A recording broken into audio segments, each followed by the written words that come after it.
Good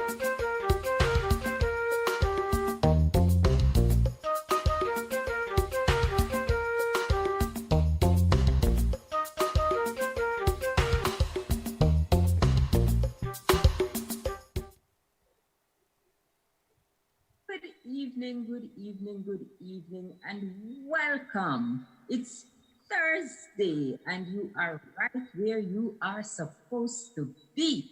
Logged on to GRENADABROADCAST.com on Facebook, on Garden, on wherever George chooses to have you join.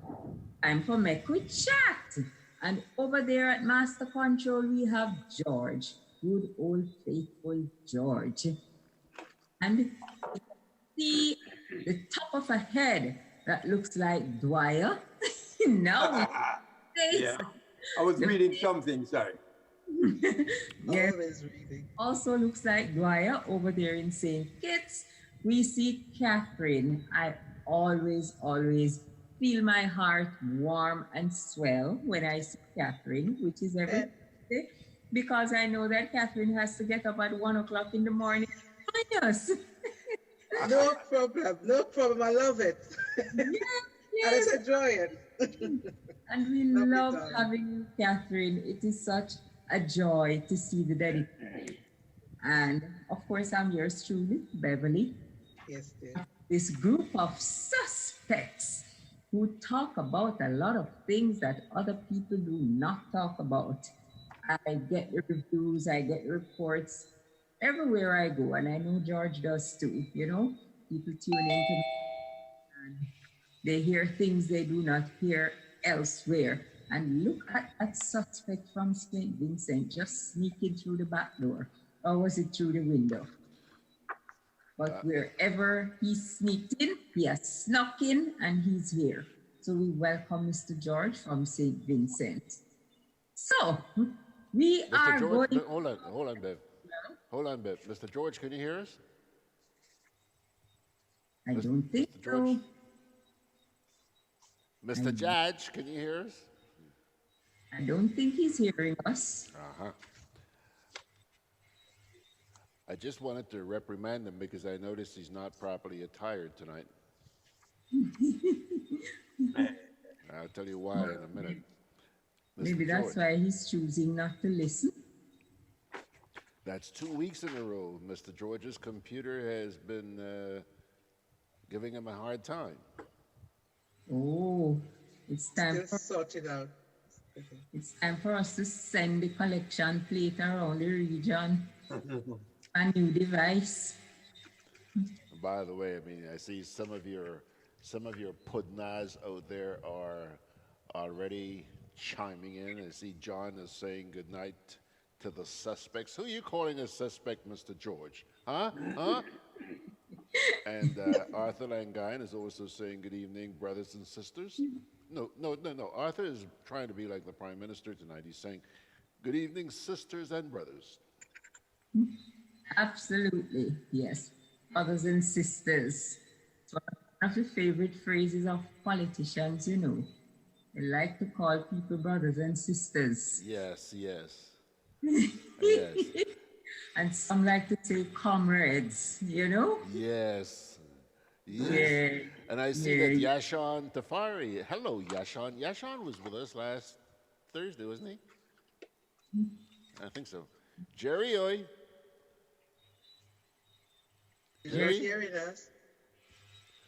Boy, you know, he's having a rough night. You know, Bev, I don't know if you noticed this, I don't know whether you noticed this or not when he came on, but his, look, take a look. You see what I mean? His cuffs were not buttoned. He is not properly, do you see that? Yeah, it's like... His cuffs are not buttoned. I am about to say, it's like he rushed from somewhere and just threw on the shirt. Yes, yeah, but geez, I hope his fly is at least zipped up. Well, we can't see that far, so... Thank God. Let's hoping that is taken care of. Yeah, but this evening, folks, we have on our menu some things that we hope will be of interest to you all, as they are of interest to us. And on the menu, we want to look at the 4 million deficit for the NIS in Grenada, the Red Clinic in Dominica. What is it really? And I suspect from Dominica shows up so that he can tell us about this Red Clinic. And we also have the Senate President in Grenada. Boy, I heard George with that piece, and it is so interesting. He shuts down discussion on the PM's security detail. And it is that time of year when the exam results are out. So we want to look at what now for these thousands of students who have received rave reviews for their exam passes. What's next for them? And maybe that's a good place to jump off the discussion this evening. And Bev. Yes, George. Before we go any further, I think we need to offer our viewers a little apology because we did send out a false alarm a little while ago. For a minute there, it seemed like some of our suspects would not be able to join us tonight. So we sent out a little note saying the program's not going to be on tonight, and sorry, but we'll see you guys next week.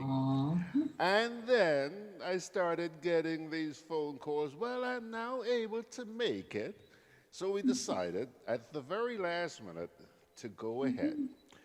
And the suspects showed up. Mr. George, can you hear us now?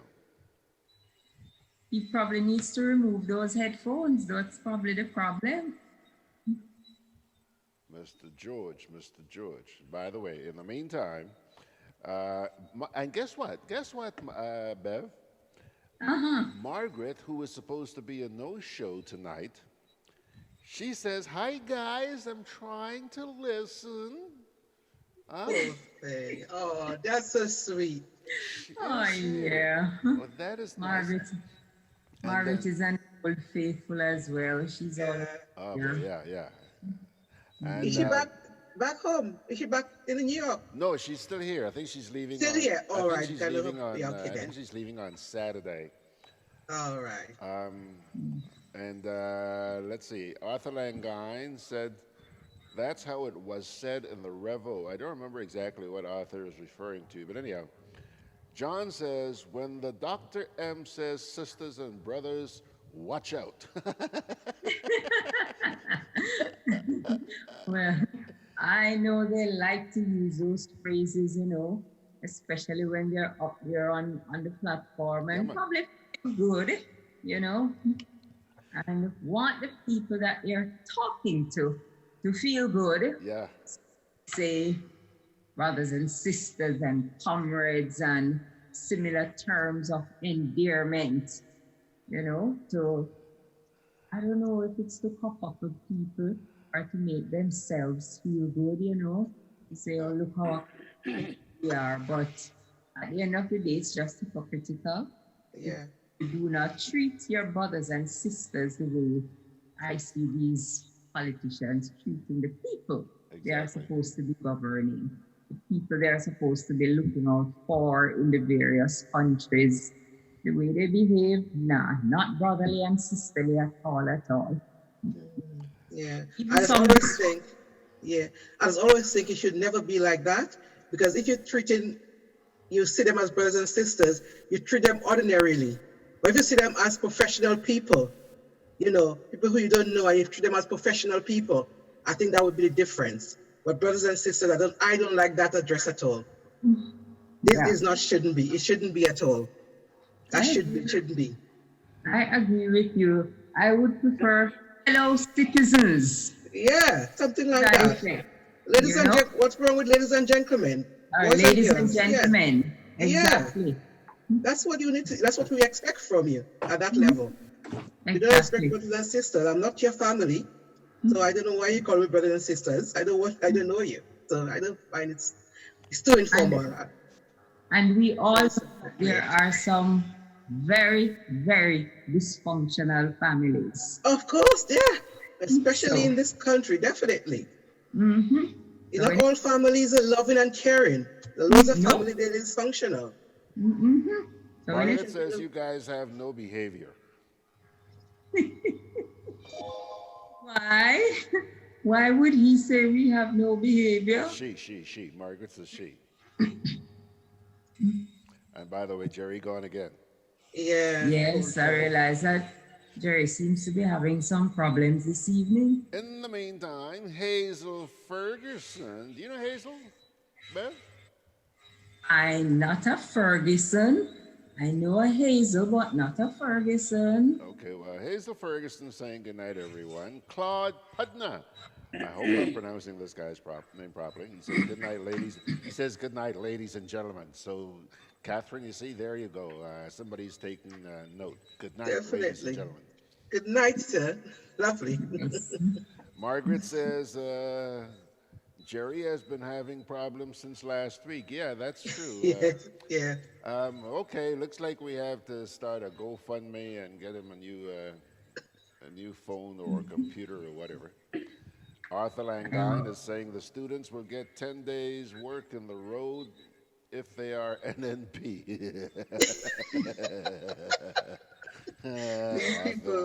Arthur. Oh, gosh. Peter Bishop's joining us tonight. Peter is usually a morning man, but he's with us tonight saying we'll be listening for a while since I cannot be on for the entire program. And John says, I have proof he is not my brother. You know,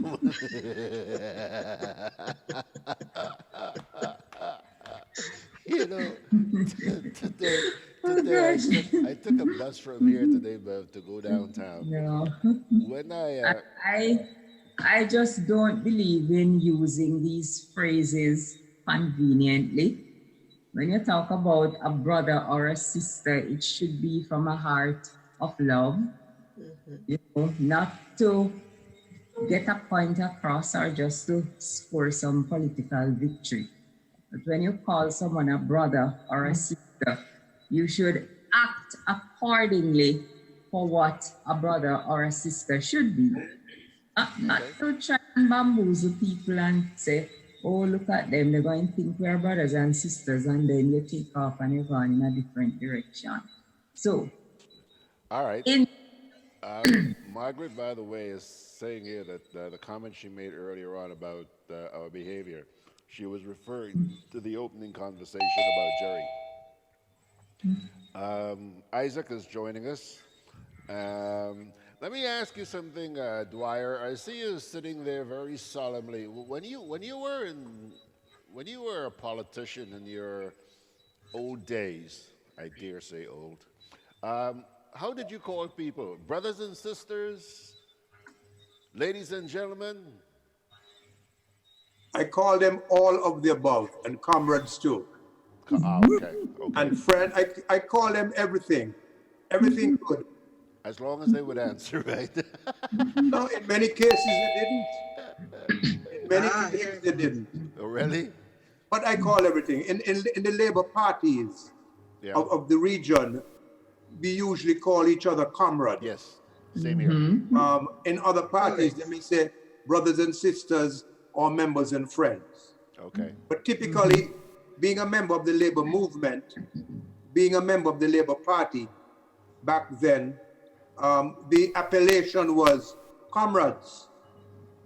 Okay. And the idea is that we are comrades in the same cause. Yes. The unfortunate thing is that not everybody understood the cause, and not everybody who understands the cause is faithful to it. So there's room for cynicism, but there's also room for altruism in the appellation. So to call somebody a comrade or a brother or sister is not necessarily to be cynical and manipulative as a politician. And Bev, I'm not trying to be defensive, but I know what you mean. But you know, some people use it genuinely, you know. Let me ask you one. Here's another one. How should I feel when people call me daddy on the street? Should I take offense to that one? It depends on how old they are, George. Well, a young man on a bus today, a bus conductor, he got kind of ticked off at me because he said I slammed his seat. The seat I was sitting on, I slammed it. So he says, "Hey, Daddy, don't slam the damn seat, eh?" I said, "Oh, okay. Sorry, sir." And as soon as I got off the bus, I said, "Excuse me, I'm sorry about that, but I'm not your father." Well, suppose he asks for a DNA test. He would flunk it. He would flunk, Dwyer. I don't know. I don't have any children. George, stick to your story. I don't have Good, stick to it. George, you mean you don't even get a jacket? I don't get a jacket. Nobody ever taught me how to do this kind of thing. I don't have children.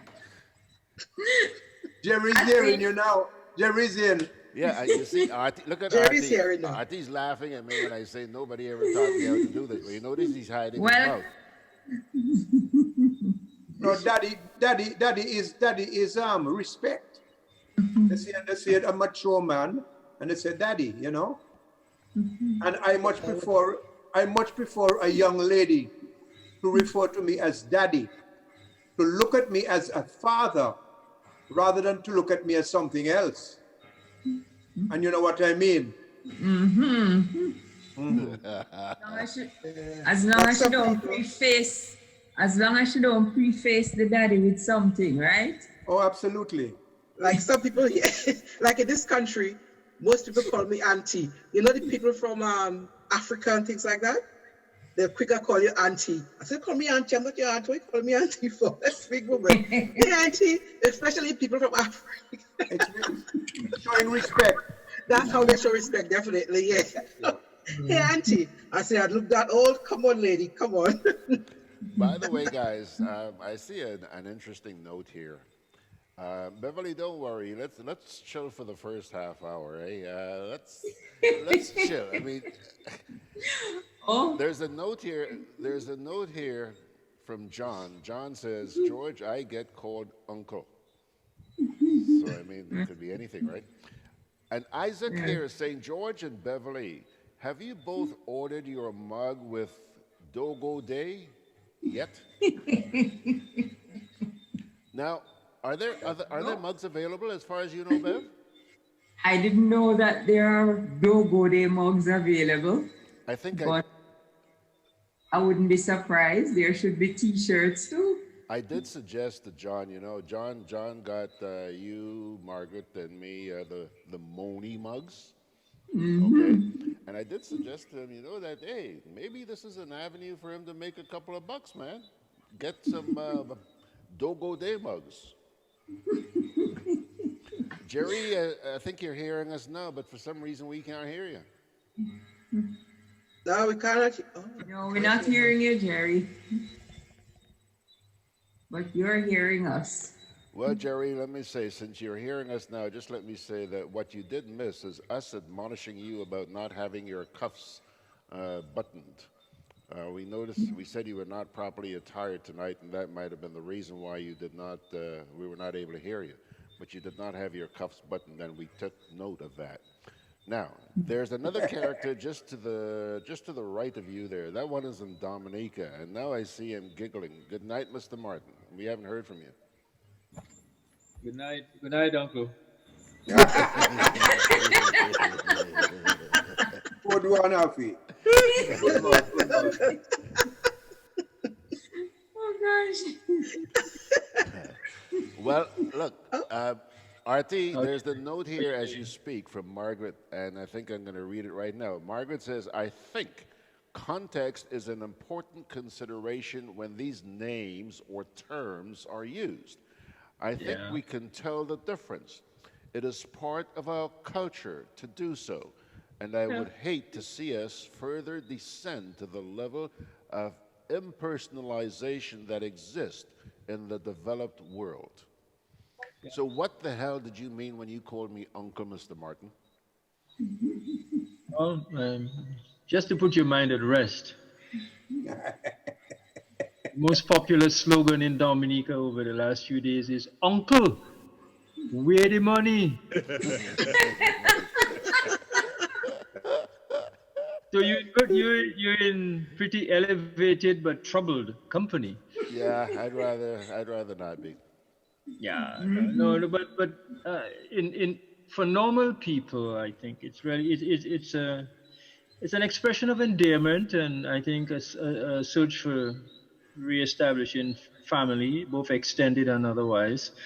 And yeah, everybody, if you don't know somebody's name, as long as they either look a little your senior, you would say not just sir or ma'am, but you'd say auntie, you'd say uncle. Daddy. Yes, hmm it is the case, and it's not a bad habit to foster actually.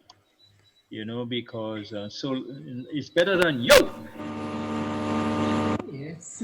And, Well, having said that, Artie, I have to tell you that I'm guilty of saying yo. When I see somebody on the street and I don't know their name, hey, yo, how you doing, man? Hey, yo, yo. So thanks for that admonition. Yeah, that's true. But Margaret is right. It is a part of our Caribbean culture to show reverence and respect to older persons. And I fully agree with her. It's something we should not lose. yeah, we should cultivate it. Yeah, we should cultivate and we should teach it to our children. But the things we are teaching our children these days does not gender that sort of respect for older persons at all. Unfortunately, we need to teach some parenting skills to our parents so they can teach the younger ones to be respectful of older folks and to continue to cultivate that kind of personalization which shows that you revere the elders, and it comes from our culture where the elders in society were the people you turn to for advice, the people you go to for counseling, and they held a special place in the community and in the country. Part of it is people used to spend a lot more time together as family, extended family as well. My father and Wadi Astaphan, Dwyer's uncle, Right. were very, very close friends, and almost on average 2 Sundays a month, our entire family went visiting Wadi and his family. Then we went to visit George Astaphan, and we literally the children, basically we didn't know the difference between who was real family and who wasn't. And that happened. People went to the beach together, families went to the beach, families brought their lunches and shared their lunches. And it was really important that not only to establish a sense of community, but it was important that children know who their real family was. Of I mean, so course. that you avoid the unfortunate situation of brothers and sisters and first cousins actually attempting to procreate, which really can be a situation and is an issue in certain communities. But also just from the point of view of, I know as a child, I felt a deep sense of security and safety, because almost every corner, anywhere you went, you saw people who kind of were family in a way, not biological, but were introduced to you as family. Right. And that sense of safety, that sense of being cared for and looked after, that sense of feeling that if that elder person or that other person said to you, little boy, don't do that, you just obeyed. You just Exactly. kind of, that level of discipline and order didn't just come from statute. It came from the fostering of a culture of family and community and neighborhood. We've lost that mostly, because you've had, just the rapid or almost overnight appearance of entire neighborhoods, middle income or low income, and people don't know who their neighbors are. You don't have to wait to New York to experience that. Oh, gosh, You no. experience it right in these tiny little islands. You live next to people, and you, unless you make a deliberate effort to go and introduce yourself and meet them, you don't know who they are. That's true. So the sense of cohesion and working together, even around obvious needs like what do you do in times of medical emergency or a disaster or a wind? Who do people, do you feel comfortable sending your children over to stay with other people? You know, those issues never arose or never seemed to arise before, but definitely arise now. Yeah, I remember recently in Jamaica when they were having some kind of police operation in a community. And she has 4 children, and one of the children had a medical emergency. She didn't know what to do with the other 3, you know, but she had to rush that one to the hospital. So she left them with the police officers who were there, and they took care of those 3 children until she came back from the hospital. It was a big story in Jamaica. They were on TV. They got so much exposure. You know, all young ladies wanting to marry them for their good skills that they displayed. But it was really exciting, and it just showed that kind of community that we don't have anymore. That you leave your children and know that your children are safe until you get back. So, and I see Mr. George is back, but we should take a break. And while we're talking, hold on, don't break it, don't break it. We're having fun, man. We're having fun. Hold on. Ronald Joseph says here, Uncle Scarrett, where the money now?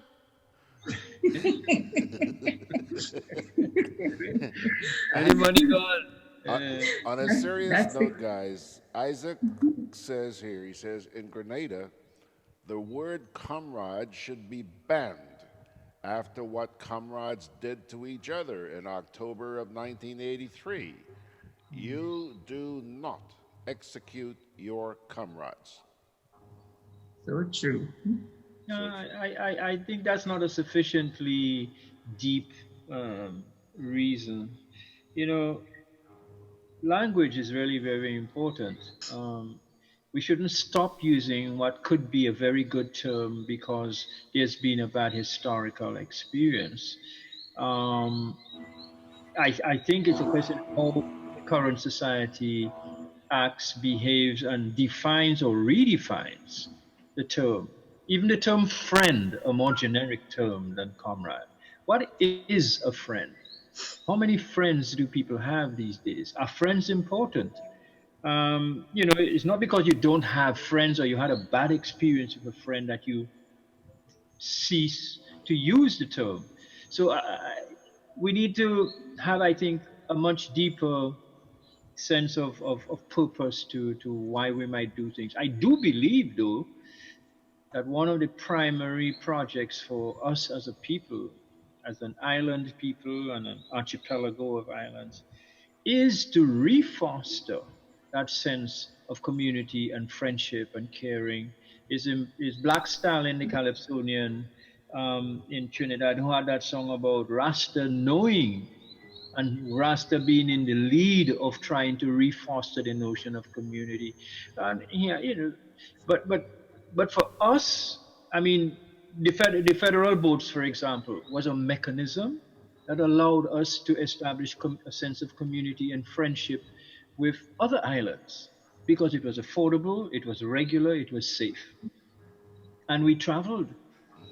For a few dollars, we were able to go from one island to the next and spend time with people. Sports was another mechanism, you know, where you traveled as part of a sports team, a football team, a netball team to other islands. You made friends. These friendships, some of them last a lifetime. Yeah. And but are these opportunities deliberately organized anymore?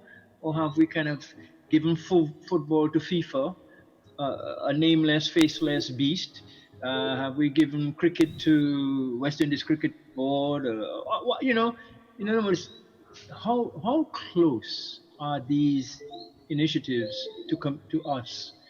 And so I don't know. We need to figure it out, because we can't really go ahead with all the nice things we want to do unless we have a sense of community. Yeah, I see what you're saying, Artie.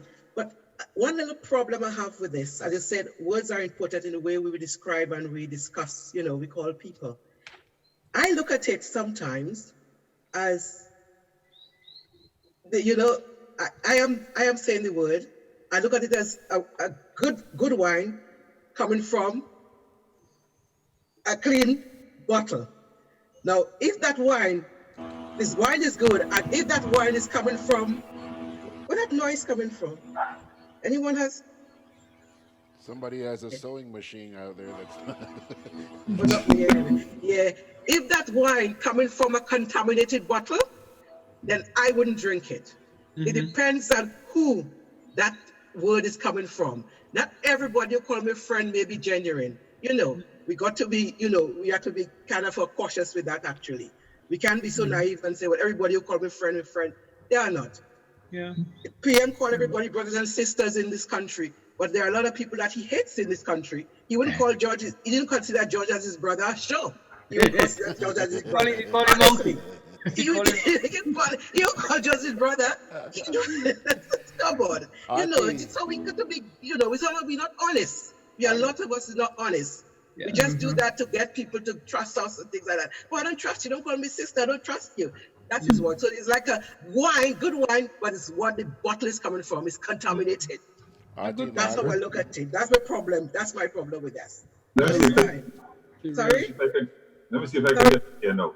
Am I in? Yes, you're in. Oh, you can hear you now. Oh my God, I don't know either. He speaks. That has nothing to do with God, Jerry. That had to do with you. No, to do this system. I have to. Anyway. Afi, in another forum, he announced that his equipment is aging. So I guess the age of the equipment shows. But the generator? You like that, eh? You like that? You said it, not me. No, but in another forum, not in this forum. But I am just helping you out with an explanation for your malfunction. You're generous, eh? You're very generous. Jerry, but I hope that my PM is not listening to this program. I want him to listen. He's looking for stuff on you. and then just give him some stuff. But equipment not even working. And he won't. that I think I will say is you. Oh gosh. I will blame you. Oh no. Okay. But let me say something that's to y'all be talking about. You see this some hard about men who look at me calling me daddy. I have a total absolute affront to them. So I'm like, you should see some of these people, but daddy, I tell you, you are not my son. That's it. Especially when they want to say stuff, that thing is annoying. So you get it in my case, no, my son ain't going to look like them, the period. You understand the auntie, the nanny, the cousin, this, the auntie, that is fine. That is what but this recent one about daddy. Now you guys know what I'm talking about. Yes! George, I'm with you. I listen, I have told my guy, I say, listen to me. Come to bite me is ask your father, don't call me that. Take a look at them. I mean, even some youngsters, I could live with that, you know. So Jerry, there's a soft side to you that must come to the surface in this circumstance. No, I have a soft side, but not there. I mean, I was talking about equipment. I was talking about a soft you. You know, that would say, maybe this fella. My equipment is solid, rugged, and working. Okay. That's okay. You hear that, PM?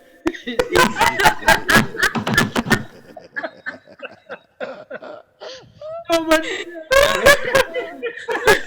But you know, I'm taking it seriously because the public pyramid, they say I'm meddling in Dominican politics, so maybe he's right. But you better take this seriously because they monitor everything, and I'm sure they're monitoring George's program. I ain't afraid. Oh, yes. It's no big I can deal. tell them that. It's not a problem. Let No, but I was them surprised. monitor. There's a lot of young men and not so young men who have grown up in our societies who never had fathers. So, just think for a moment. But maybe late in his life, he just realized that, if I had a father or had to have a father, it would be like this guy. So the next time he sees this guy, he's going to call you daddy. Just think about that before you stop him. No, that, Forget the DNA test and all that kind of stuff, how are you, Uncle George? You don't bother with no DNA test. Just call it a jacket and, Jacket, don't know that. and wear it. Done with that. Yes. Anyhow, before we Look, go to I the, have been trying to take a break, Can we, George? yes, and before we go to the break, there's a message Yes, from Margaret. yes, that Auntie. there's a message. There's a message I've been trying to get to Artie from Margaret for a little while. Margaret says, "You're so right about that, Artie. I see that loss of community and security that you speak of every time I visit Grenada. I had so many uncles and aunties that were not blood relatives, but friends of my parents.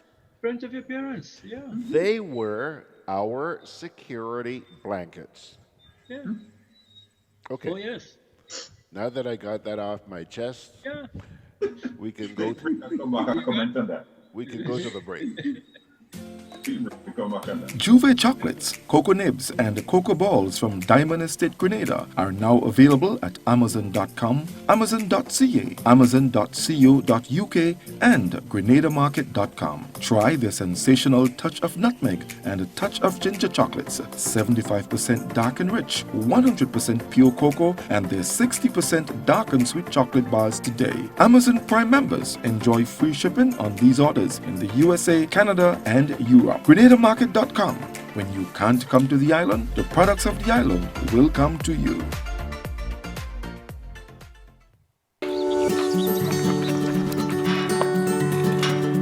Good morning, Gren Lake Meter Reader. Morning, Mr. Meterman. I'm glad I caught you. Last month, I got a very high bill, and I don't understand why. Last month we were not able to access your meter, so we had to estimate the bill. This will happen if we don't get an actual reading. So, what can I do to ensure that my meter is easily accessible? Well, you can get your licensed electrician to move your meter outside of the gate or directly in front of the house. That way, I'll have easy access and I won't have to deal with your dog. Ah, Butch. Yes, dogs can be a problem sometimes. On one occasion, I was attacked by a dog and police had to get involved. Customers who don't want to cage or tie their dogs should really move their meter and make it easily accessible. Well, I'll consider that. Thank you. GrenLink, energizing our Grenada. Studying too hard about back-to-school expenses? Co-op Bank is making back to school as easy as 1, 2, 3. Enjoy competitive interest rates, affordable monthly payments, speedy decisions on applications. Come in and apply today. Welcome home.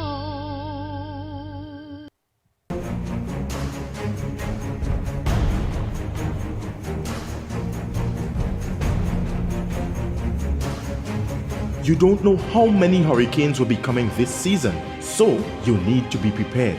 At Hubbard's Hardware and Building Supply Departments and Food Fair Supermarkets, everything from canned foods, flashlights and batteries, to plywood, tarpaulin, lanterns, roof repair kits, water tanks, etc. are available. For over 90 years, we've helped you prepare for and recover from storms. Hubbard's Hardware, Food Fair Supermarkets, and the Grenadian General Insurance, an integral part of your hurricane preparedness plan. Alrighty, folks, we are back at the top left of your screen. Mr. Dwyer Astaphan. Dwyer is joining us from St. Kitts tonight. Out there in the middle, yours truly, and then off to the right of your screen, Catherine Edwards. Wee hours of the morning in London. Right below Catherine is Beverley Sinclair. And then in the middle of your screen, bottom row, Mr. Jerry George taking a phone call from his uncle. And Mr. Atherton Martin in Dominica. Beverly, Wuggle. Yes. You know, one of the items we have on the menu this evening is to look at our thousands upon thousands of young people across this region who are waving their exam results in glee, happy to have passed. And I put passed in quotations, passed all these subjects, you know. They are elated, and I know the feeling. We can all relate. Mm-hmm. And I asked the question, what's next for these thousands upon thousands of young people who have now graduated into economies that are not growing and not going anywhere? I know in Dominica, you can put them to work right away, turning over rocks and digging the soil to look for the $1 billion.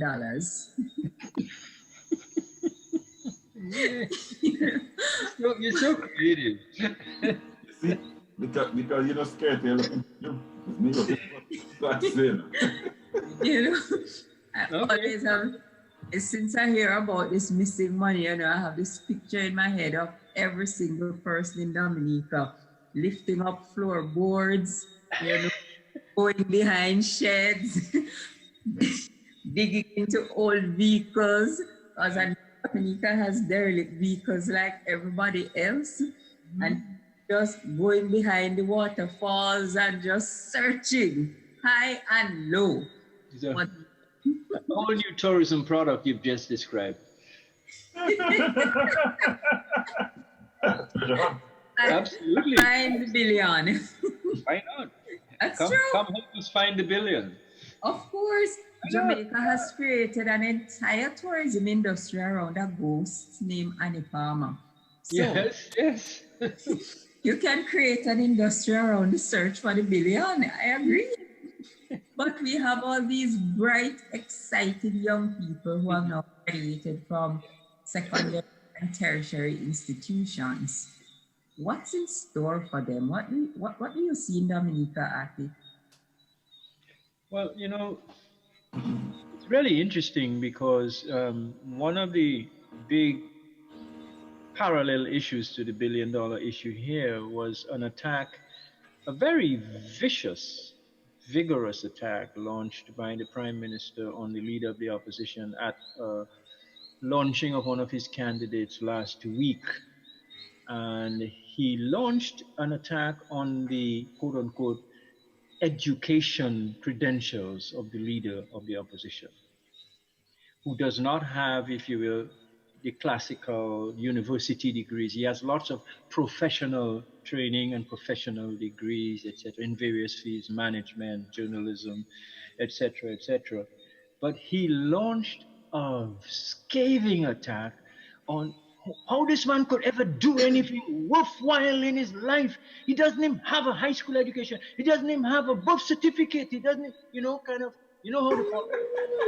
Wow. And in other words, really dissing the absence of certification, which in the context of the issue you've just raised, is an issue that has been raised with increased venom this year. Mm-hmm. Okay, Mr. PM, what are we going to do about this piece of certificate that I have? Yes. And the young people, you know, that kind of stuff. And also raise serious questions about, you know, the real titans of our commercial sector are people who, many of whom never even finished high school. Every single one of these countries. And so, in fact, Mr. Wadi Astaphan's name came up. He went to high school, to my alma mater, the St. Mary's Academy. Herbert Suki Winston, E.H. Charles, the biggest contractor, a whole slew of them are mentioned. And one of them came out and said, yeah, I didn't do high school, but I built this company. I built this company. I employ this number of people. You know, I contribute to the economy and progress. So PM, what are you saying? You know, are you saying that because we didn't have the opportunity or chose not to spend time, or maybe by dint of circumstance, in many of the cases, the parents died, and they were left to run the business or tend the store, tend the farm, or whatever, but did it so well that you could not even imagine a Dominica without those people, and they are in critical areas of the economy: the retail, wholesale, construction, engineering, everything, baking and whatnot. So that the issue you raise has extra added significance for us here this year, because it's an issue that's raised every year. And so the question is, what was the message to the young people? Was the PM sending a message that saying, look, okay, now that you have your certificate, we'll take care of all your needs? But high school certificate, we now have also kids graduating from our state college and so forth. But if you talk with the state college professionals and with business people and even the public sector people, they'll tell you, yes, they have the certificates, but we have to start training them from ground zero when they come to us. Because yes, they may have some skills, but the application of the skills, because our education system hasn't taught them how to connect with the real world. And so it does raise the question as to what do we do now with all these kids, some of whom have 12 ones, 13 ones, 9 ones, etc. What next step? And that has not been addressed by them. But interestingly, young adults are addressing it. And they're on the radio here now in the last couple of weeks talking about, if I had access to this $1 billion, here's what I would do. No, seriously. And some of them have done the math. Yeah. And if we distributed this money equally among the 21 constituencies, each one of the 21 constituencies would get something like, how many millions of dollars, and here's what I would do with it.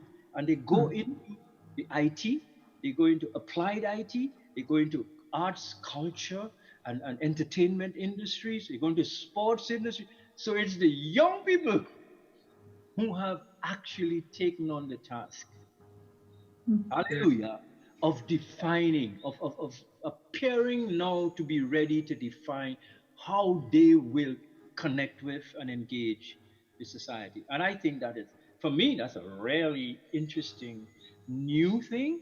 And certainly people like myself and others, we're encouraging it. We're giving them radio time, for example,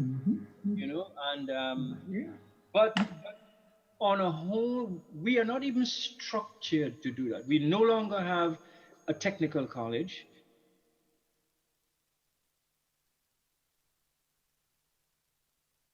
There's no real segment of the young graduates that is coming out with ready-to-use skills. So it's saying again, there's some reorganization and restructuring of the education experience that is needed here as well. I want to ask Dwyer the same question. What's next for your young graduates in St. Kitts, Nevis? Well, my answer is not going to be far off Afi's, but I'll put it in a different perspective by asking us, what are the challenges and the realities of the times in which we live? And what can we reasonably and as clinically as possible, perceive to be the challenges and realities of the future. Because it is understanding those challenges and then finding a way to meet those challenges that gives us the guidelines of our education system. Afi is saying, what about the next step? And I'm gleaning from what he's saying that it is going to be a very difficult transition from this step where you get your 19 CXCs to the next step where you get a profession, a trade, or you start a business or something. The problem is with the first step, because the next step is not going to be feasible. It might not even be possible in the minds of all of us who lay a claim to being sane. It might not even be possible to take place if the first step isn't fixed. I am not a fan of the education system. The education system must be designed to mold human beings, to develop hard and soft skills and outlooks, a worldview, the joy of youth, the joy of life, the arts, all of these things, the different cultures and so forth that we'll experience in this journey called life. And as I said, hard and soft skills. Let's look at any one of these islands. We talk about tourism.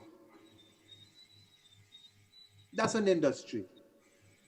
To me, it can be a good tool, but it must not become a master. And in too many of our jurisdictions, it is a master. And the means of production, I hate to use Marxian terms in company like this because it may scare some of you. Comrades? Yeah, right. Who own the means of production? Now let's look at other things. The education system must prepare our people to understand and deal with climate change, to deal with the loss of topsoil, to understand that the forest fires in the Amazon that are going on now are depleting the oxygen levels in the world's atmosphere, to understand the dangers of plastics, to understand the importance of research and development, water safety, food safety, self-development, thrift, proactiveness.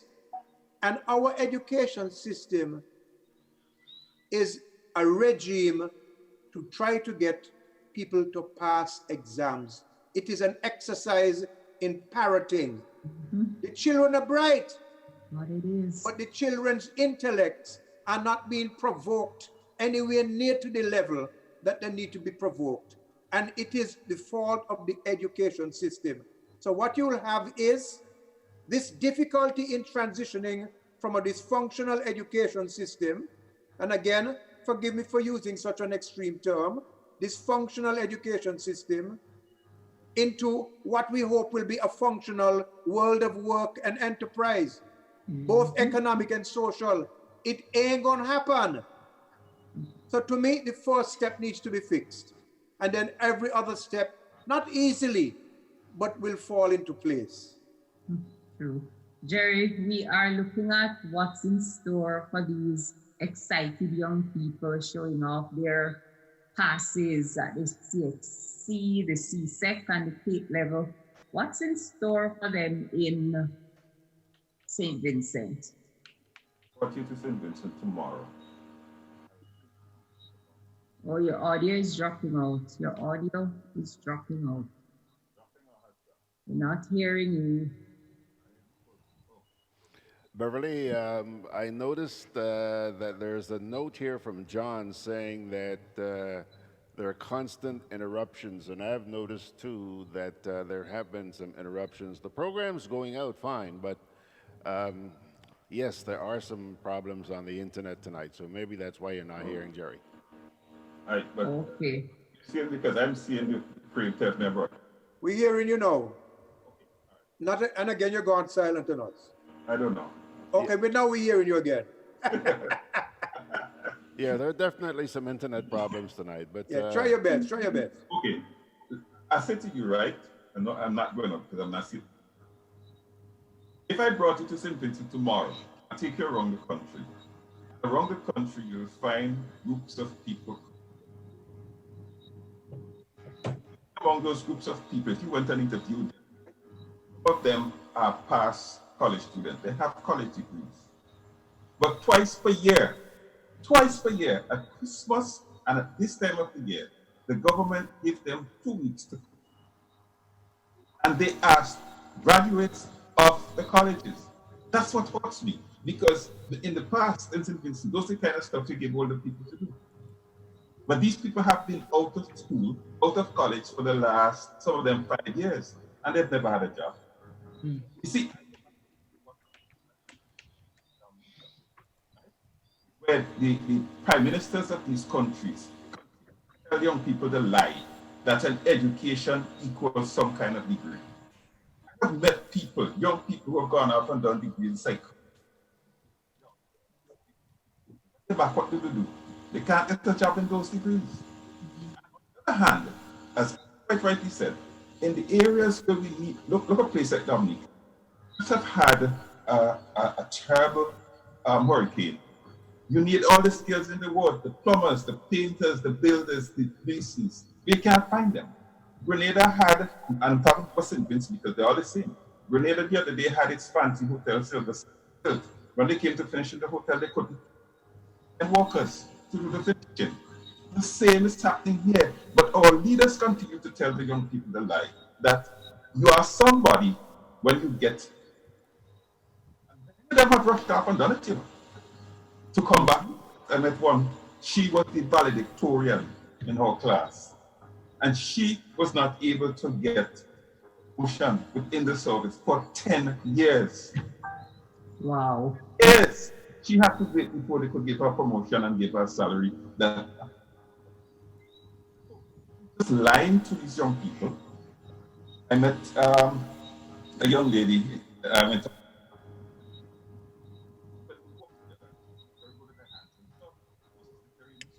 You're gone. Your audio gone.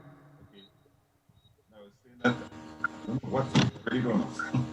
Yes, I met this young lady. We worked together some years ago at Cape.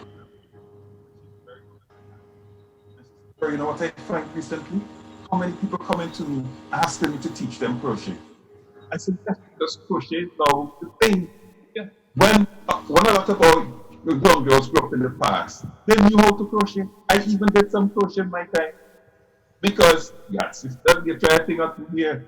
But today we are bringing up our young people. They can't do anything with their hands. Well, except sliding across the screen on a device.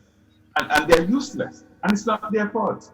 Because the whole society has geared them, like the Prime Minister Dominica is trying to say, you are nobody if you don't have an academic degree. Even academic degree means it can give you nothing. That's a lie that we continue to tell our young people. Yeah. And what I see is that the world, development, technology is moving in one direction, and education is going in the polar opposite direction. Look at what is happening in Guyana, and what's happening in Guyana is not just today. The education system has not adapted itself to this new industry in Guyana to prepare the young people to work in the growing oil industry, which is now in Guyana. Guyana is going to need people, you know. And even if all the people from Trinidad decide to relocate to Guyana, they're going to need more. Because the amount of oil which has been found in Guyana is probably 10 times more than what was ever in Trinidad. They're going to need people. In Grenada building out all these hotels, eating up all the beaches and all of the natural fauna of the country in favor of these hotels. But the education system is not preparing the young people who are graduating today to work in these hotels beyond the level of housekeeping and bartending. And somehow they think this is great. That is what they teach the young people to do. So the hotels open and all the top positions are filled by people from overseas. You do not have this stuff here. But here's the paradox. You go to some mature tourism destinations like the Virgin Islands, Puerto Rico, St. Martin. Do you know who the people are who are managing and running these hotels? Do you know a lot of them are Eastern Caribbean citizens? I did not know that. But I'm telling you that. They are not just managers, they are trainers of managers. Mm-hmm. You know, you know, I can speak, you know, very, very specifically to St. Martin, where the best hotels have in their senior management persons who originally came from our islands, all the islands.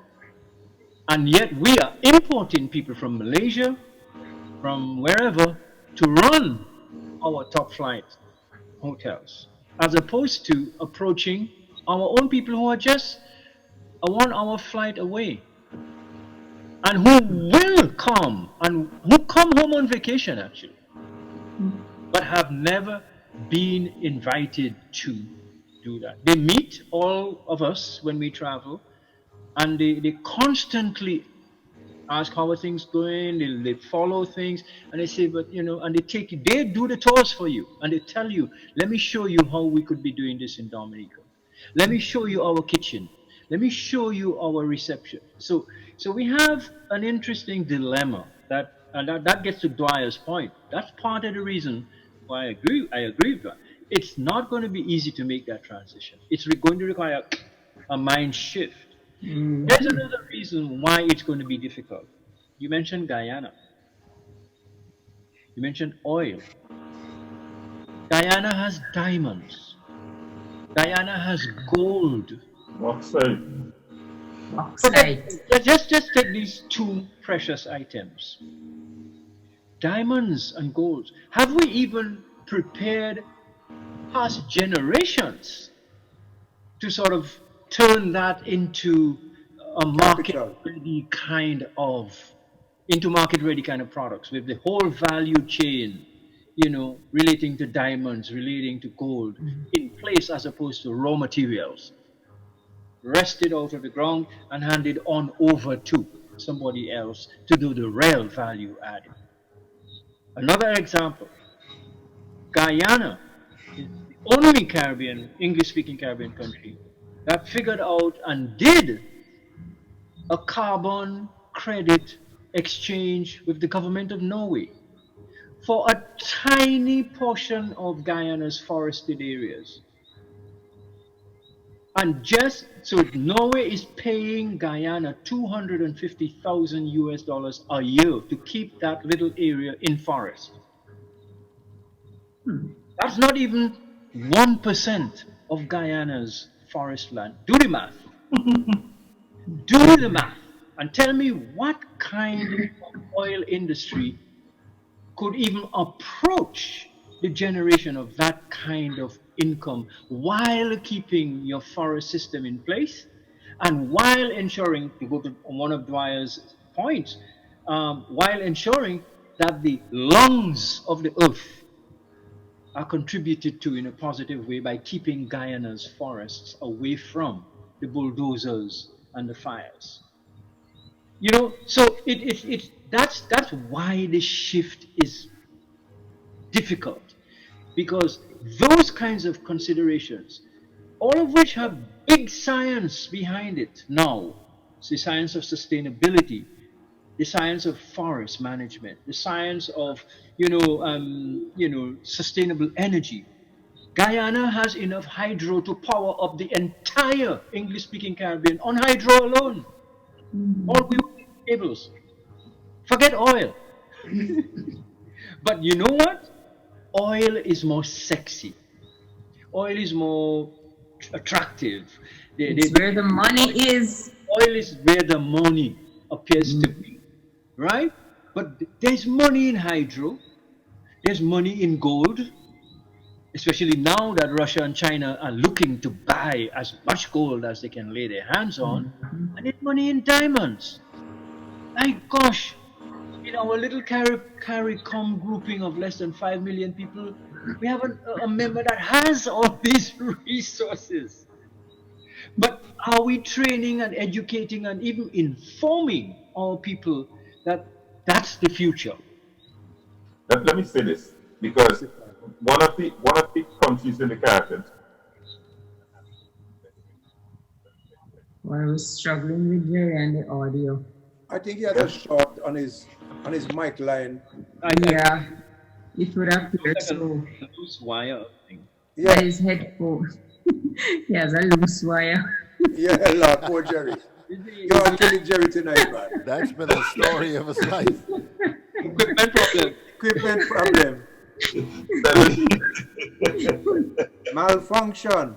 Jerry, and shake it. Oh, right?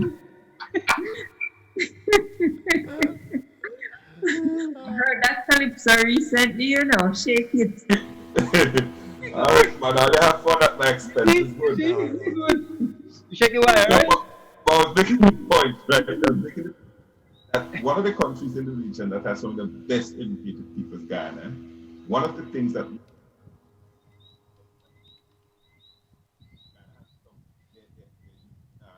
UG, almost every time go to UG from the perspective of education. Mm-hmm. You go. So if you meet, I see like I'm gone again. If you meet the average guy, they are well educated. Mm-hmm. But you see, we come out to a situation where we really need the education to fit production. They are not there. You understand what I'm saying to you? well, Jerry, they're not educated sufficiently. No, well, I agree. That's what I'm meaning. Your education is your equipment. Now, we know some of us, our equipment doesn't work well. But your education is your equipment to deal with your present and future challenges and reality. And we do not have the good equipment. And I want to make a point here. We're not going to be around. But 50 years from now, the oil industry might be dead, you know. Mm-hmm. In fact, if the oil industry continues to thrive, 50 years from now, we might all be dead. We'll all be dead. We need to be looking at other things. That's right.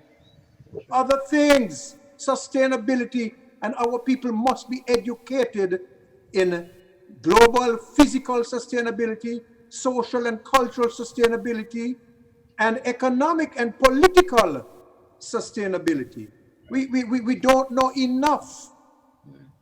And the school system is not teaching our children enough, other than to do biology, chemistry, integrated science, hygiene, or whatever, and you get 5 1s out of what is essentially maybe 2 subjects. What are 2 subjects? It's a numbers game. It's more quantity than quality. So we can't meet the demands we have. And those are our students who we invest from the time they are prenatal. We invest in them. They go to the clinics and so forth. They go to the primary, secondary, everything like that. The state colleges. They go abroad and do well. They can no job back here for them. So our investment is paying off in America or in England. It's just a bad investment we are making. And we continue to do it ourselves. Yeah, absolutely. I feel very passionately about this, so excuse me if I sound like I get a little carried away there. And we all should be passionate about it, because it is the part of the reason why we're not getting something done, I think, is because we tend to be too well behaved and don't like to raise our voices about these matters. But take the question of water.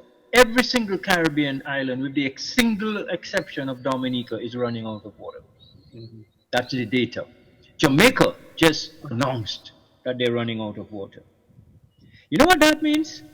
These places will be unlivable, or you'll be importing, you'll be depending on somebody to give you the one thing without which you cannot live for more than 24 hours, water. So what's the approach? How are we going to manage it? There's a meeting coming up in St. Kitts, Dwyer, on the 13th, 14th, and 15th of October of all the water authorities and there's a high-level ministerial segment to it, in St. Kitts.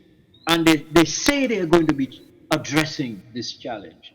I think it's an opportunity for us who have been working on these kinds of sustainable development issues to find a way to influence not just the managers of our water authorities and corporations, but of the ministers for water. That this is not a joke. We are already water-dependent islands. Look at the amount of imported water in bottles on the supermarket shelves in the Caribbean, you know? And we have a situation where an island like Dominica with surplus water is being told, I wouldn't call any names, is being told by sister islands they are not going to import Dominica water in bulk because they don't want to be dependent on Dominica's water. And they have water from Tahiti in their supermarkets. Come on. So we have that mind shift, and Dwyer knows the mind shift that's required. We've got to get it in the media. We've got to get it in the science. We've got to get it in the politics, so that we can see that any Caribbean water is us, and it goes back to the notion of who are we? Are we these little nation states, or are we states that are part of a nation called the Caribbean? So it doesn't matter where this item comes from, as long as it comes from our region, it's a local product. But Matthew, have you heard of the war that is brewing in Jamaica between the government and the people in the cockpit country? Yes. They want to start this bauxite mining up there in one of the richest water resources in Absolutely, it's crazy. And it is crazy. Turn the island into a desert. Yes, but I'm happy, very, very happy that the people are pushing back and saying, look, if you want to mine something up here, mine water, because water is here. And remember, we're spending millions of dollars trying to bring more and more visitors to these very islands. And visitors must drink water as well. They must shower, they must flush the toilets, they must do whatever. So they need. So water is the one thing humankind cannot live without. Cannot live without water. So that's one of the that our education system has completely missed. Gone in the polar opposite direction of where we are going and where the world is going. And somebody thinks that makes sense. And every year we celebrate it, these children, after they have worked hard, studied hard, done their exams, because that's what the education system teaches them to do. Study, pass your exam, get your certificates, get your degrees. That is all the education system teaches them to do. And drink 8 glasses of water every day. Exactly. Crazy. Nobody tells them where the water is to come from or how to preserve these water sources. Yeah. But to Dwyer's point again, Dwyer mentioned climate change. They're seeking, you see, we have a tendency to seek what look like easy solutions, packaged solutions, desalination. You know what's happening with climate change? With climate change, you have more turbulent seas. With more turbulent seas, you have turbidity in coastal waters. With the clearing of land for housing and for doing the kinds of things that you just mentioned, like mining, you have more runoff from the islands into its coastal waters. When that happens, guess what? They have to turn off the desal plants because the desal membranes cannot handle the solid particles in the water as a result of turbidity. So we like shooting ourselves in the foot and say, hey, look how well I did because I now have 2 walking sticks. You know? So Dwyer, we have to recruit you in St. Kitts to do some groundwork leading up to that meeting in October. We'll talk more about that. Yes, sir. We need some. And you know what we're doing here? The government is doing. They're building a school to accommodate 1,000 students on the Bastia Valley Aquifer. And the argument is that Bastia, as you know, Afi, all of you guys been here, I think. Bastia sits in a valley, and there is an aquifer under it. So somebody is rationalizing as follows. Well, a lot of buildings are on the aquifer already, so build more.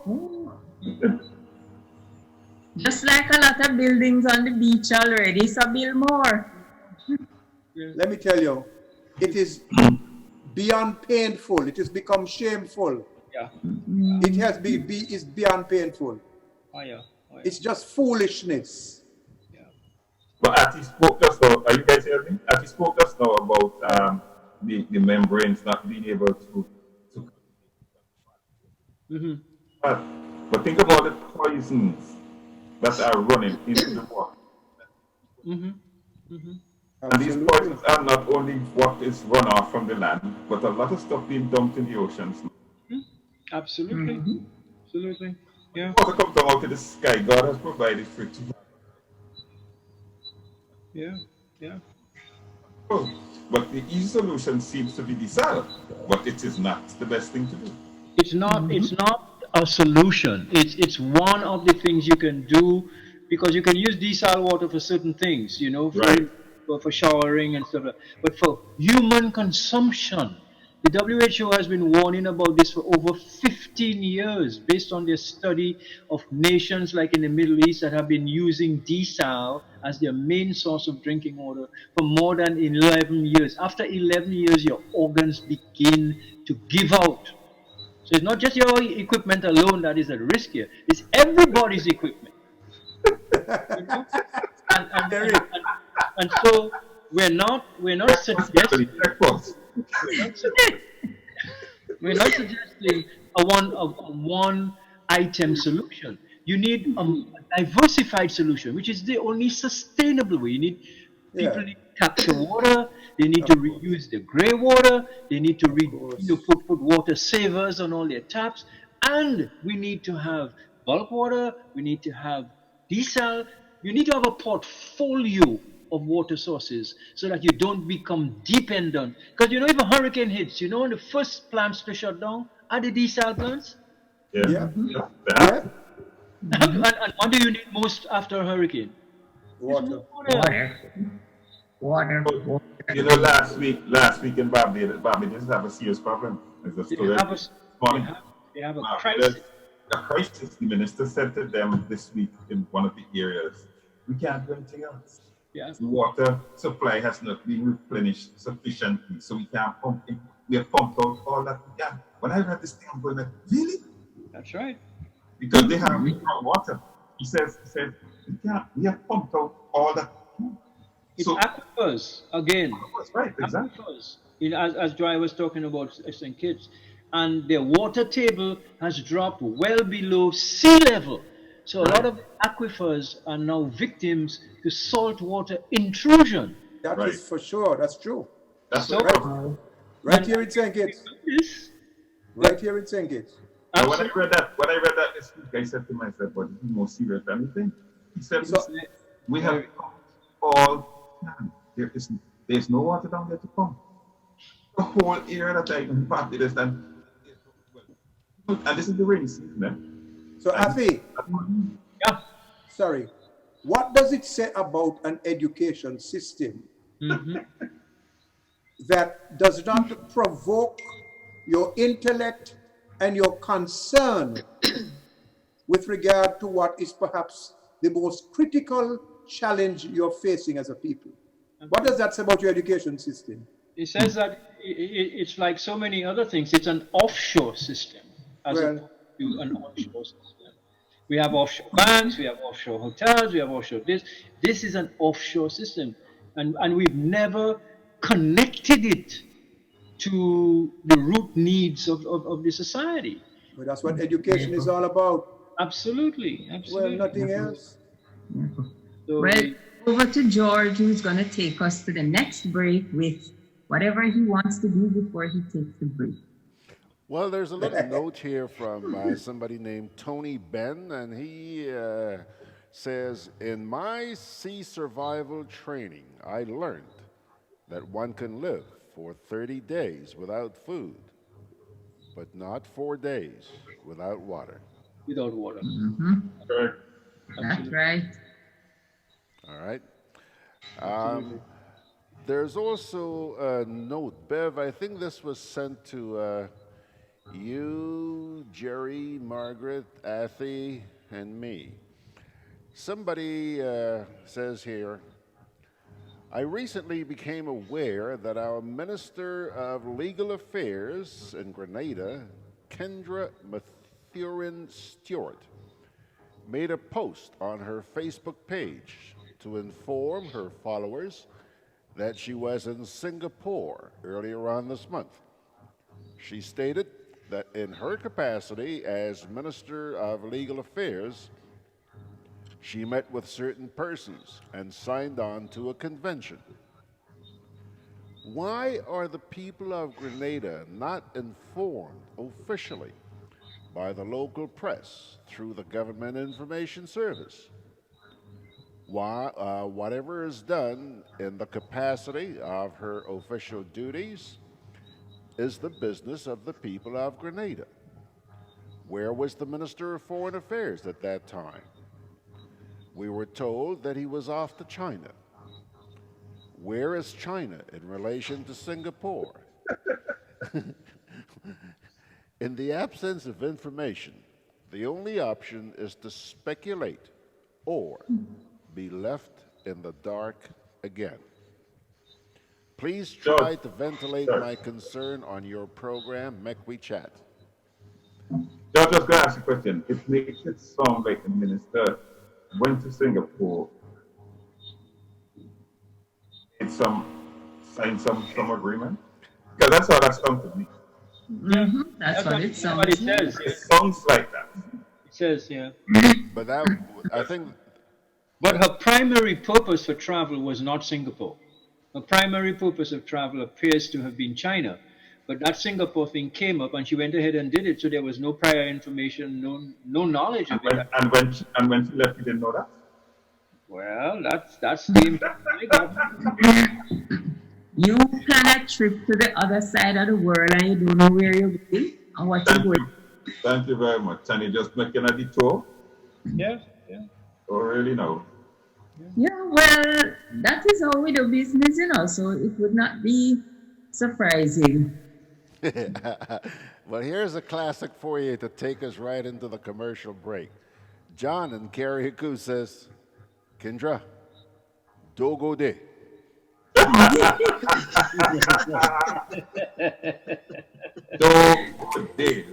Juve chocolates, cocoa nibs, and cocoa balls from Diamond Estate Grenada are now available at Amazon.com, Amazon.ca, Amazon.co.uk, and GrenadaMarket.com. Try the sensational touch of nutmeg and a touch of ginger chocolates, 75% dark and rich, 100% pure cocoa, and their 60% dark and sweet chocolate bars today. Amazon Prime members enjoy free shipping on these orders in the USA, Canada, and Europe. GrenadaMarket.com.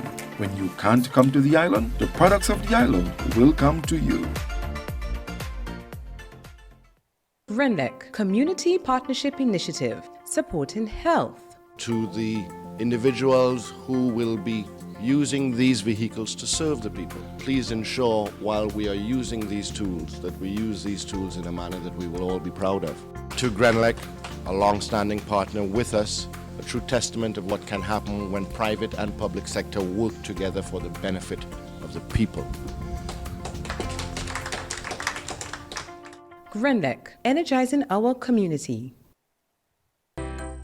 Can I have a chicken lunch, please? Large. Real nice today.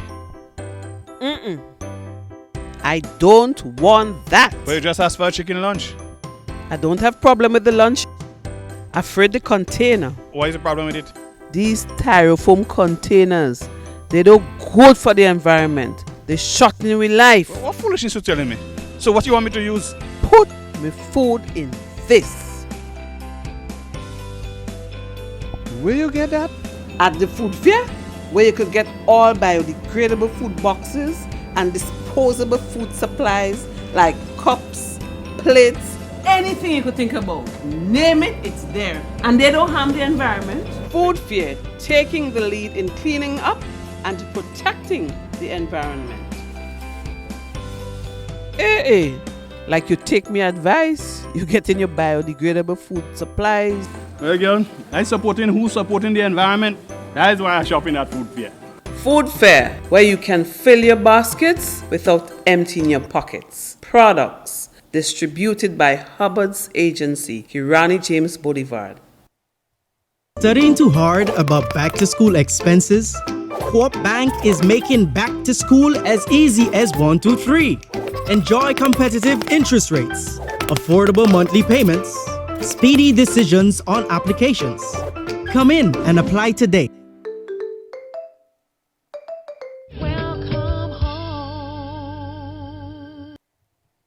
Alrighty, folks, we are back with the usual suspects. Here's a note before I turn it back over to Beverly.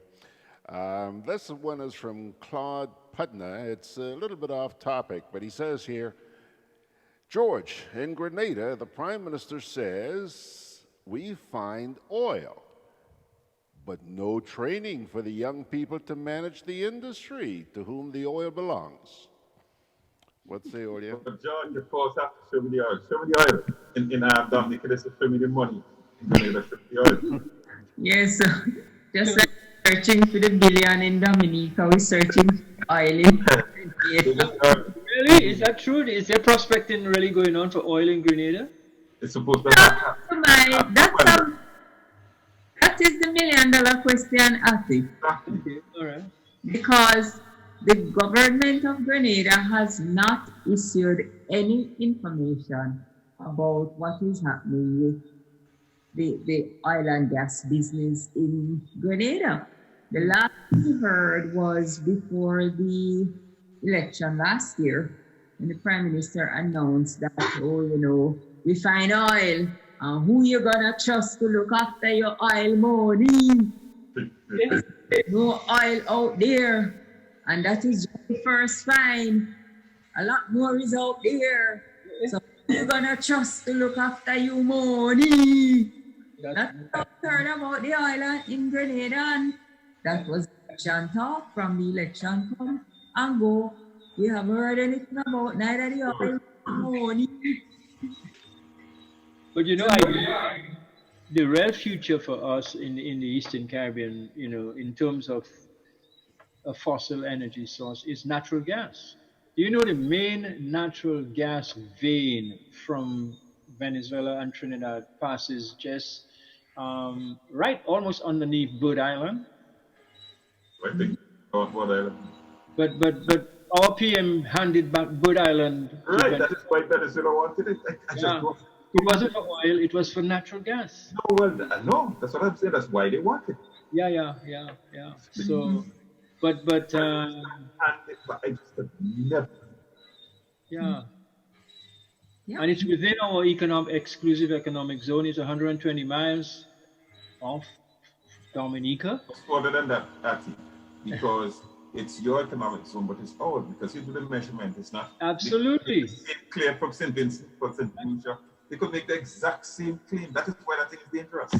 So, but maybe what's needed is the thinking at the policy level, at the technical and science level, as to how we consider the zone a common zone, and actually sort of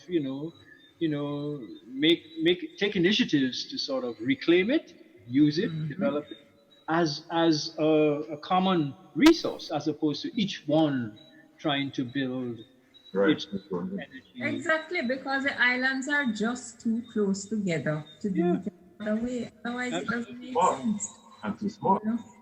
And then every pair of island will have to be spending money to go to some international tribunal to demarcate the boundaries. It's just a waste. Absolute waste. But of course, we have all this free energy, though, that we don't even have to draw any lines around. We have wind, we have solar, and we are the last place on earth to have an energy problem. Last. place. It should be. We should be so energy self-sufficient that we can, be supplying power to other people. It's So, right there. Afi, does this perhaps suggest that those who have the money and the power do not want our people to be sufficiently educated to be capitalizing on the advantage that we have naturally built in for us? Absolutely. I would say that in this sense, my experience is that even when they set aside billions of dollars, as they have with the various green funds they have established to do these kinds of projects, when you go for it, there are enormous roadblocks. Okay. But I do believe that if we went for it together, Dwyer, I agree. We would have a much better chance of getting the resources needed to develop these things. But everybody wants their own little kingdom, and they want their own oil well, they want their own this, they want. So we need to transition. It's all for political mileage. Yeah, that's all. National and regional development were at the core of what was happening. The whole approach would be different.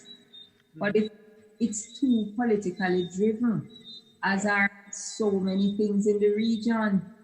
But you don't have to go further and look at what happened with Petrocarry. All of the countries had the Petrocarry initiative. They never did anything together. None.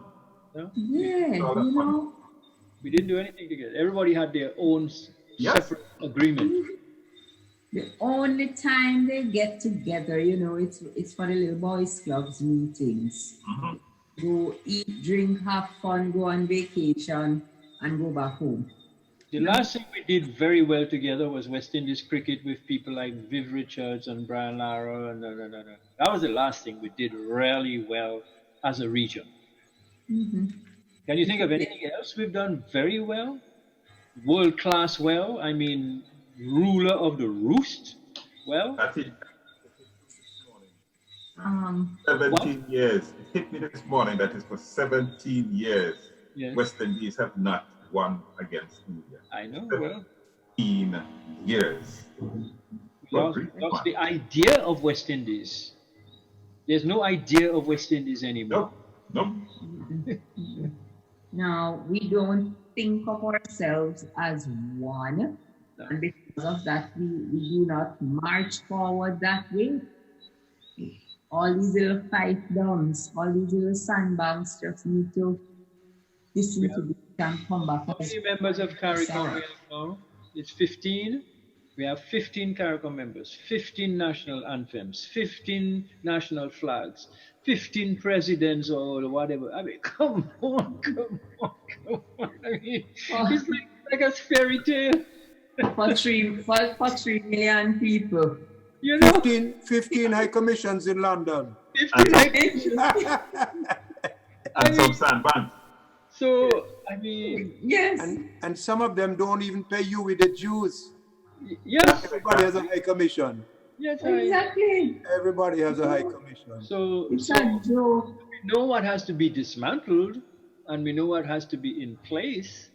We've had some experience doing a few things together. For instance, the ACP states, vis-a-vis the European Union, worked reasonably well, I'd say, and we had Edwin Carrington for years at the head of the ACP grouping, and I think he did a masterful job under the circumstances.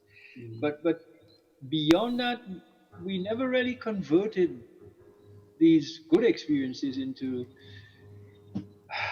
any other teamwork.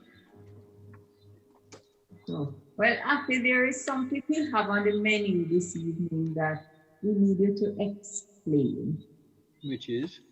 The Red Phoenix in Dominica. The Red Phoenix. Oh, the Red Clinic. Oh, that's easy.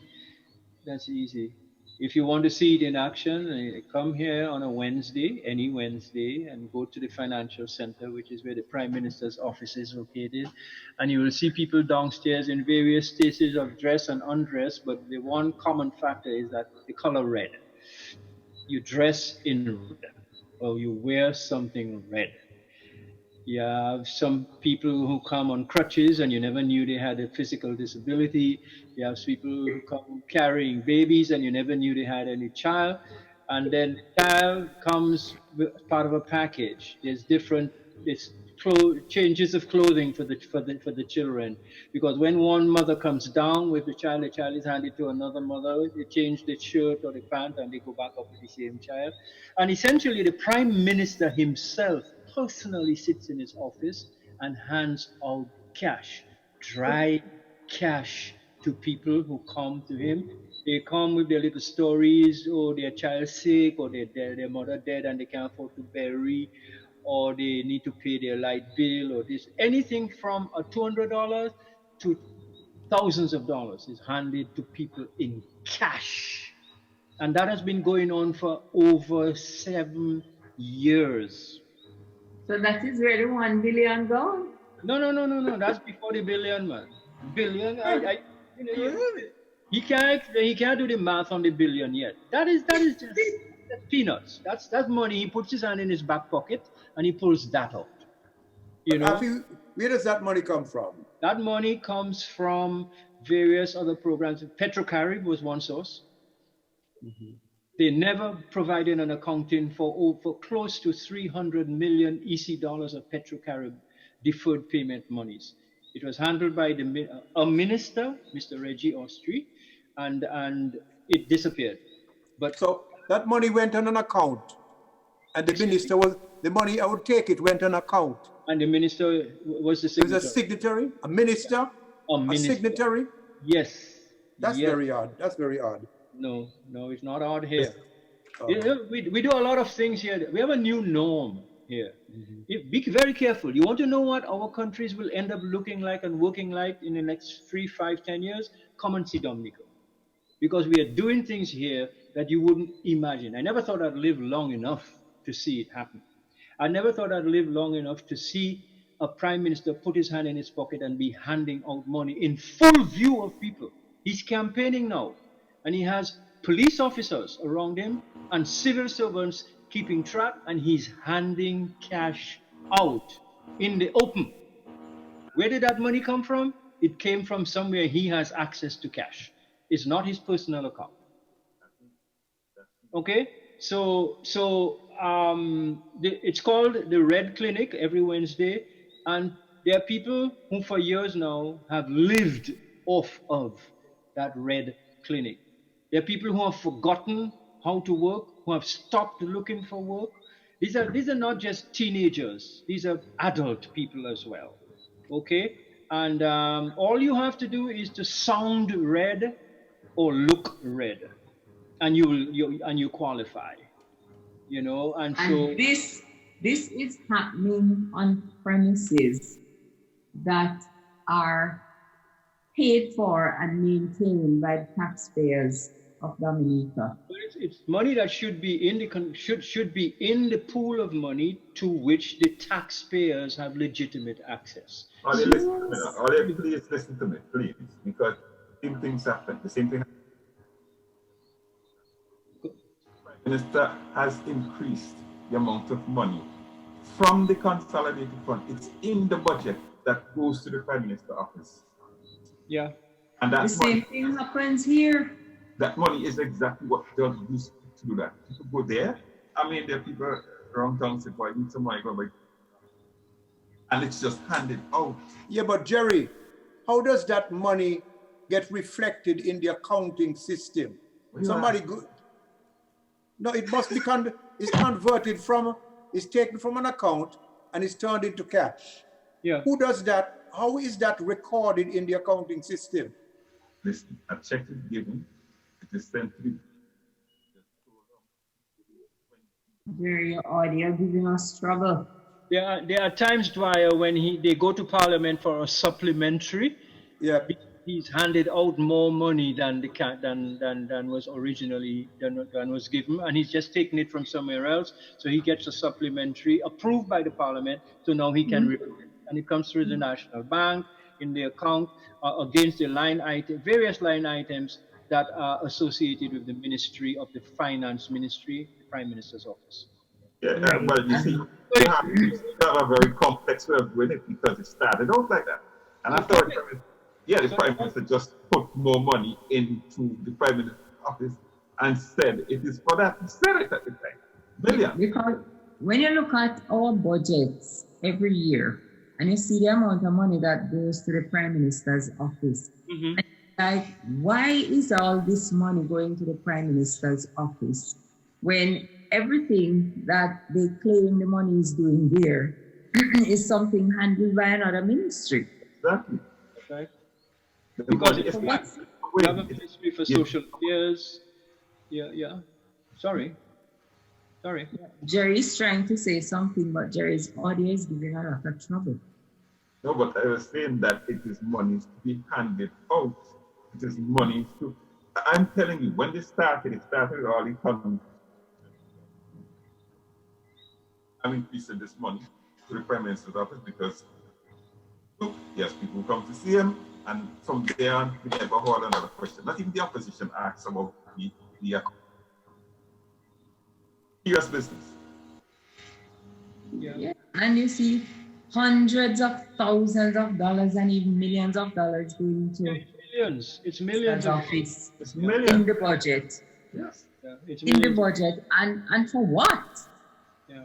For what really when you examine it? But you make an important point. There are services in the public sector that are set up to do just this thing: social welfare, social welfare, exactly. But they are completely out of the loop on this.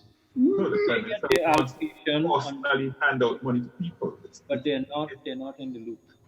It's the World Bank had prepared a report which actually reaffirmed the criteria and the procedures for establishing need. They accepted the report and they just put it aside and the rest continue. As usual. Yeah. You know, So, and just like the Minister of Legal Affairs, it is alleged, has gone and signed something and nobody knows what she signs. Yeah. All of these conventions and agreements are signed and we have no idea what we have signed on to. No. You know, but they really have no meaning. Nobody comes back and goes into Parliament with it and describes it and explains it and says, well, this is what has happened. That never happens. It's been challenged here in Parliament, but to no avail. It's been challenged. They've asked for full accounting and for the procedures and how is the public service involved, etc., etc. Because the public servants have to be involved in. Actually, somebody has to go and cash a check. Somebody has to bring cash over. Somebody has to come up with lists. The other way that he sidesteps the public procedures is that every now and again, especially around this kind of time, you know, they would do an allocation of money to the village councils around the country, with lists of the names of people and how much money they must get. So the village council just ends up being a conduit, not on the basis of any project of agriculture or road repair or anything like that. It's just, you know, the names of their people and how much money they will get. End of story.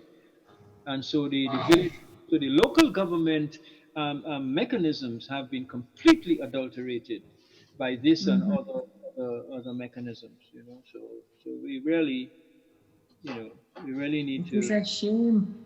It is a shame. It is. But it is part of, I think all of this is really what I'm sure is rolling around in Dwyer's head as he says, this transition is not going to be easy. It may not even be possible, you know, but it is, as long as you have those kinds of, you know, anomalies passing for public service and whatnot, those young people are not going to see the light of day. They can have as many certificates as they want, But they, you know, they won't get Oh past gosh.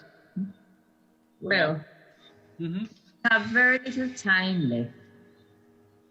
So we probably just have enough time to look at the situation in Grenada where the president of the Senate shut down a debate or a discussion in the Senate about some illegal payments to the Prime Minister's security detail.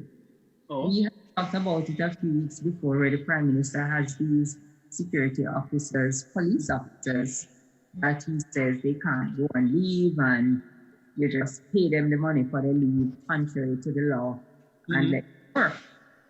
The matter was brought up in the Senate, and the President of the Senate stopped the discussion and said, the issue of the Prime Minister's security is very sensitive, and he does not believe the Senate is the place for that to be discussed.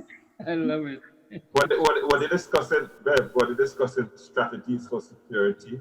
Were they giving, places that security... Your audio giving trouble and not getting full what you're saying. You say, were they... I was asking if they were giving strategies for security, if they were giving a sense of where the next setup was going to be.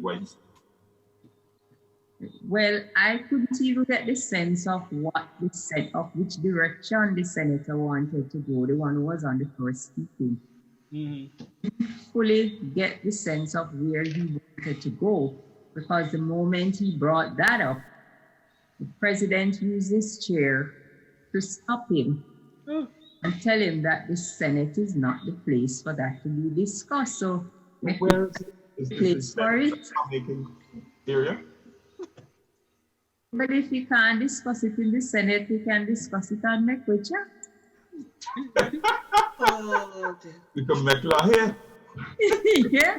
Or we can go sit down in the rum bar and discuss it. We can discuss it anywhere, but not in the Senate.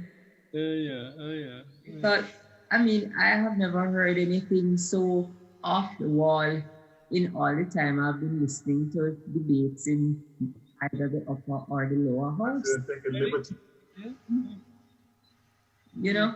So what's the outcome of that? Is there an outcome yet? No? An outcome?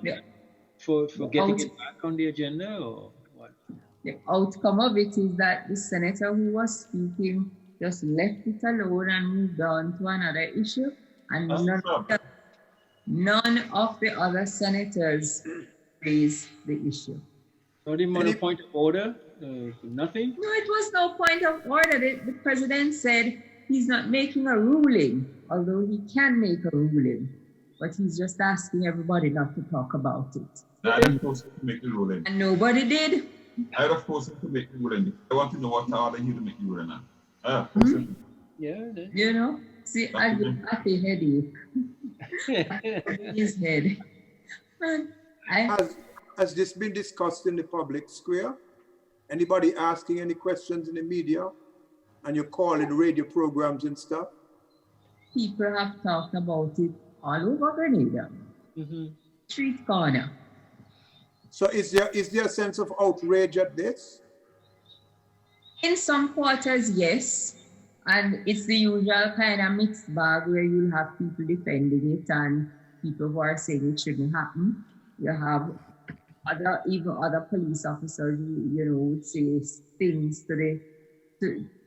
things along the line that they couldn't do it, they couldn't get away with it. But here you have these officers who are being given this privileged treatment. Around the Prime Minister and the head of the FIU are the ones that he named that these payments were made because they can't go on leave. And you don't want them to lose the money, and you don't want them to lose their vacation. So I took a decision to pay them. And it's my security, it's a national security issue you're talking about there? Yeah, so it's a national security. But what I meant, Beverly, was the president's comments, have they been examined by the public on the streets? Oh no, no, the people on the street seem to have missed that. They seem to have missed it. Dwyer, Yeah. Dwyer, just Yes, sir. let me throw something in here. I'm not sure that the people really missed it. It's just that Dwyer, in plain street language, there's so much crap going on in this place that is not being properly attended to. There's a sense of frustration. You know, every day you wake up to something new. If it's not the vacation pay thing, it's the cell phone gate. If it's not that, it's the lack of information about oil. It's this, it's that, and the other. And I think the people have just reached a point of frustration where they say, well, shoots, another one. You know, and you buzz about it for 2 days, and it's gone. Well, if people are becoming... Pardon me, Jerry? No, I'm saying that's the problem. They know that people are not persistent with the discussion. Yeah. So they will just wait it out. Just wait it out. You understand? And you know, what complicates things is that, you know, there are people who call for demonstrations. You call for a demonstration, if you're lucky, 12 people show up. You know? And then they... Well, having said that, George, having said that, the opposition in Grenada has not done themselves anything. Don't tell me. Don't go there, Jerry. Don't go there. We ain't got time to waste here. Look, demonstrations don't just happen, you know, they have to be organized. You know? And if you're not prepared to do the work to make a demonstration, don't bother. Exactly. Yeah. I hear people calling for demonstration and saying things like, all you in your communities, get yourselves organized. And I'm like, really, no. Dwyer, you were about to say something there. Go ahead for me, please. Well, you see, when these islands in the Caribbean pulled down the Union Jack, we all went to sleep. We thought the battle was won and done. So the lines between wrong and right were very clearly demarcated when the English occupied. Oh, yes. Those lines seem to have become blurred post-independence. My party is right when they're right, and the double right when they're wrong. And so the intellectual integrity of the people is still in bondage. And the people need to understand that you don't need to have a university degree to realize that if you are in bondage, the man or woman who has you in bondage is unlikely to liberate you. So we are happy with the 9-day wonder, with the 2-day conversation, with the superficiality, with our manipulation, the latest weave, the latest cell phone, and all of that BS. And you know what BS means? And incidents like this, a Speaker of a House, a President of the Senate, telling the Senate, we can't discuss the issue of the Prime Minister's security detail. Why not? As long as you're not touching any national security sensitive issues, or you're not defaming anybody, or you're not offending any of the rules of debate, everything else is on the table. And our people seem to have a lot of energy to cuss out and fight down each other. But the common enemy of foolishness, of apathy, and of political tomfoolery, those are the common enemy. We're not fighting them. You say it's hard to get 12 people to march in Grenada. So you know what that is going to lead to, Beverly? There are going to be people who realize, I hope I'm wrong, but there are going to be people who realize you're not going to get a crowd to march. So we're going to do what we have to do. We're going to start burn down things. Because water, force make water go uphill, eh? Force make water go uphill. So if you're not going to have it, and I'm not advocating for it, I'm just warning us that it's not everybody who is going to exist in this intellectual and civic torpor. Some people will act, and they will act in the extreme. Yeah. And then when they do that, somebody gonna say, "Oh Lord, no." You understand? The people need to wake up, man, in these islands. When we pull down the Union Jack and we put up that pretty Dominica flag and that pretty Jamaica flag and St. Vincent, beautiful colors, that's when the work was supposed to have started. We are in a torpor, and the politicians are making fools of us. And we are having a field day. And we are celebrating our own degradation. I don't know what we're going to tell our grandchildren. True. I like how you put it, you know, when you say that we went to sleep because the flags came down at midnight. You're dead right. After that, we went to sleep. The truth. Went to sleep. Because same people who told us that they were going to make life better for us. As you, the Prime Minister of Trinidad and Tobago was making the point that when he was, they had a real public service. Now, what is he saying? As the Prime Minister, he's admitting that what passes for the public service today is not what it should be. Because as you quite rightly said, with the British, right was right and wrong, you know it. You know where the lines were drawn. You knew The system, the institutions work. And that is a problem. Our institutions do not work. You don't want them to work. When you have a Prime Minister saying, I'm in charge of the ministry.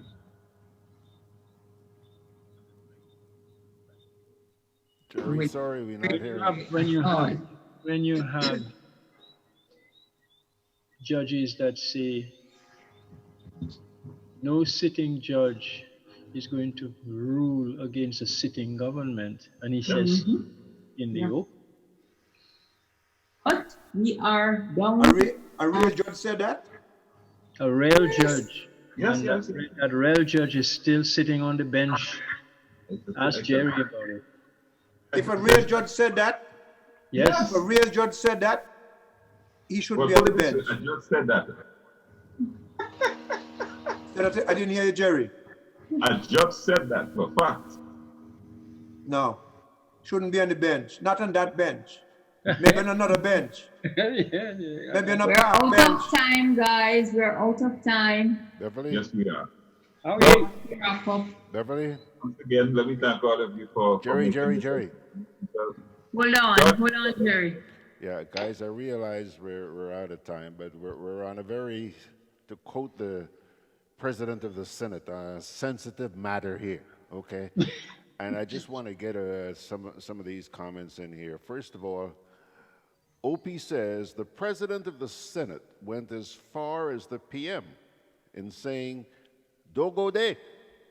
True. All right? Very true. Pro Lucas Ann says, but you She could should be get... asleep. Pardon me? She should be asleep. She should be asleep. Pro Lucas Ann says, but you could get thousands to jump up in the street fed, though. Yeah. Claude Putner says, George, let them in Grenada put on green and go, and you will get money and materials. We talking about windows, doors, fridge, and a 2 fortnight on the road. Yeah. Yeah. What you come to? Candace Laidlow says, the Union Jack just replaced officials with those of similar minds to carry out their deeds. No, George, I disagree with that. I disagree with that. The British did not betray us. Our leaders have betrayed us. Yeah. Yep. Dwyer? What the British said they were going to do, they did. And they had a rule for how they did it. You knew what they were going to do. Dwyer? Yes, sir. Is that another way of saying we have betrayed ourselves? Because who selected our leaders, Dwyer? I agree, sir. I agree, sir. Yeah. So we And have I said betrayed earlier that we can't rely on those who put us in bondage to release us. We have to do it ourselves. Of course. And that's not what we do. We are in a torpor. Yeah. We are in a torpor. We want the latest soca song and the smallest outfit to wear to carnival. Yeah. And to twerk the best and to wind up the best and then put something on social media. Yeah. We are playing around. We're behaving like intellectual dwarfs when we are not. It's a shame. This is why I said, what are we going to tell our grandchildren, or maybe more accurately, what are our grandchildren going to think of us? Tony Benn says, what is sown in the wind is reaped by the storm. Right. Very true. All right, pilgrims. Yeah, boy, I admire you guys. You know, you sit here week after week trying to open the eyes of. Did he call us children? Yes, sir. Did I? Okay, Daddy. Yes. Yes.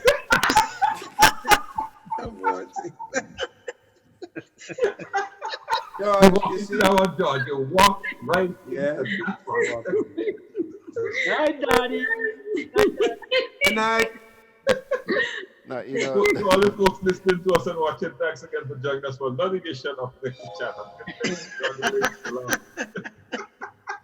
I know you guys. I know you guys trying real hard to open the eyes of other people. But, you know, God bless you. Right, Doris. Good night, everyone.